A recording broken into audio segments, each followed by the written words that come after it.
जो लोग शिव पुराण को पढ़ेंगे, सुनेंगे, महादेव की कथा सुनेंगे, लोगों को सुनाएंगे, उन्हें इस धरती पर ही सब कुछ प्राप्त हो जाएगा, किसी भी चीज का अभाव नहीं रहेगा।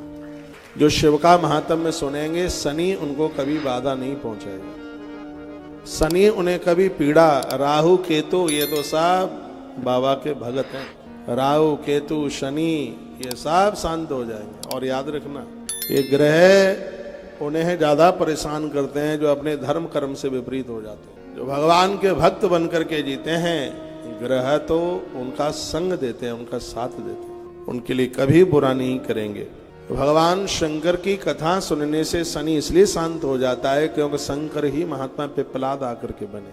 और शनिवार के दिन जो पीपल की 7 परिक्रमा करे, शनिवार के दिन तिल का तेल और सरसों के तेल की जोत जलाए, अपनी लंबाई के बराबर धागा कलावा बांधे, पीपल को 1 लोटा जल चढ़ावे, तो ग्रंथ में वर्णन किया है कि शनि हमेशा के लिए शांत हो जाते। मैंने अभी एक वशिष्ठ संहिता से एक बात कही थी कि पीपल की जड़ों की छोटे छोटे कीस टुकड़े करके उसको कलावे में उसको लपेट कर माला टाइप की बनाकर जितनी देर में आप भगवान की पूजा करते हैं, शिव का अभिषेक करते हैं, उतनी देर के लिए उस माला को अपने गले में पहनकर भगवान शिव का अभिषेक किया जाए तो जन्म पत्री के जितने भी दोष हैं वो सब समाप्त हो जाते हैं, कोई दोष नहीं रहता। पीपल के वृक्ष के नीचे छोटे छोटे उसमें से जड़ में से ऐसे छोटे छोटे टुकड़े कर लिए जाए उसको, फिर उसको कलावे में, कलावा जानते हैं, मौली, उसमें उसको परो लिया जाए, एक माला टाइप की बना ली जाए। जितनी देर के लिए पूजा में बैठे हैं आप उतनी देर के लिए उसको पहन लीजिए, 24 घंटा पहनने की जरूरत नहीं है, सिर्फ पूजा काल में।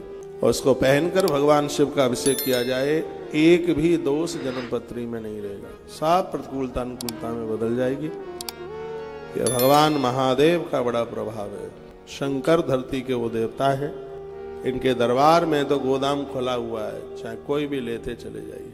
एक लिंग पुराण में कथा आती है कि कोई भक्त क्या था, डाकू था नंबरी, बाएं हाथ पर शंकर का मंदिर देखा, बड़ा सा पीतल का उसने देखा, उसमें घंटा, सोचने लगा क्यों ना घंटा उतार लूं, बेचूंगा, महंगा बिकेगा, पैसा खूब आ जाएंगे। अंदर घुस गया, घंटा इतना ऊपर था कि महादेव की पिंडी के ऊपर ही चढ़ गया घंटा उतारने के लिए। जैसे ही पिंडी के ऊपर चढ़ा, हाथ लगाया तो घंटा बज गया। मंदिर में जाते समय घंटा बजाया जाता है, वापस लौटते समय नहीं। घंटे की आवाज है वो ब्रह्मलोक तक पहुंचती है, पितृलोक तक पहुंचती है। मंदिर में जैसे ही आप अंदर प्रवेश करेंगे, घंटा 5 बार बजाया जाता है। एक धरती के लिए, एक जल के लिए, एक अग्नि के लिए, एक आकाश के लिए, एक वायु पवन देवता के लिए। ये प्रकृति के 5 तत्व हैं, विशेष रूप से 5 महातत्वों के लिए। बहुत लोग घंटों घंटों पर तक उसको ठोकने में ही लगे रहते हैं। तो जब मंदिर में प्रवेश करते हैं उस समय घंटा बजाया जाता है, दर्शन करके जब वापस लौटते हैं तब घंटा नहीं बजाया जाता था। तो वो चढ़ गया ऊपर, घंटा बज गया, जैसे ही घंटा बजा तो पिंडी फाड़कर महादेव प्रकट हो गए, शंकर जी प्रकट हो गए और कहने लगे, भगत मांग तुझे क्या चाहिए। वो तो थर थर कांपने लगा। शंकर जी के हाथ में त्रिशूल था, डमरू था, वो चरणों में गिर पड़ा, कहने लगा, बाबा हमें नहीं पता था कि आप इसमें भी बैठे हैं, गलती हो गई है, चोरी अब नहीं करेंगे, आज तो माफ कर दो। भगवान शिव कहते हैं, मैं तुझे वरदान देने के लिए प्रकट हुआ हूं, मांग तुझे क्या चाहिए। तो डाकू ने कहा, मैंने कोई अच्छा भला काम तो किया नहीं मांगने के लिए। भगवान ने कहा, जैसा काम तूने किया वो तो कोई कर ही नहीं पाया।